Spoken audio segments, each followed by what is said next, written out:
জয় গুরু। ইষ্টপ্রাণ দাদা ও মায়েরা, আজ ইষ্ট প্রসঙ্গে 4টি গুরুত্বপূর্ণ বিষয়ে জেনে নেব। ভিডিওটি লাইক করে শেয়ার করবেন যাতে তথ্যগুলি সবাই জানতে পারেন। এবারে বিস্তারিত।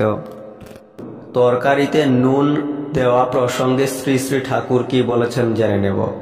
তরকারির মধ্যে নুন দিলে ওর মধ্যে যে স্বাভাবিক নুন আছে তা আমরা হারাই।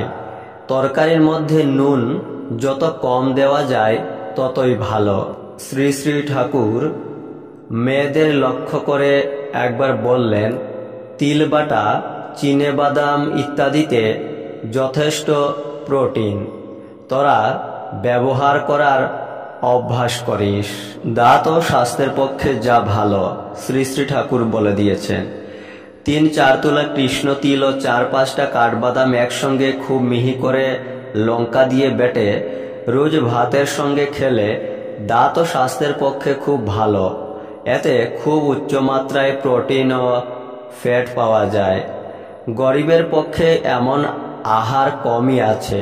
অবশ্য সব গরিব খেতে আরম্ভ করলে কি হবে বলা যায় না। নিবেদন করে খায় কেন? শ্রী শ্রী ঠাকুর বললেন, কনসেন্ট্রিক, সুকেন্দ্রিক হয়। নিবেদন করলে সমগ্র শরীর বিধান ও অঙ্গ প্রত্যঙ্গগুলি ইষ্টে একতান হয়ে ঠিকভাবে কাজ করে। তাতে হজম ও পুষ্টি ভালো হয়। ভাবতে হয় সত্তারূপী ঠাকুরকে ভোগ দিচ্ছি।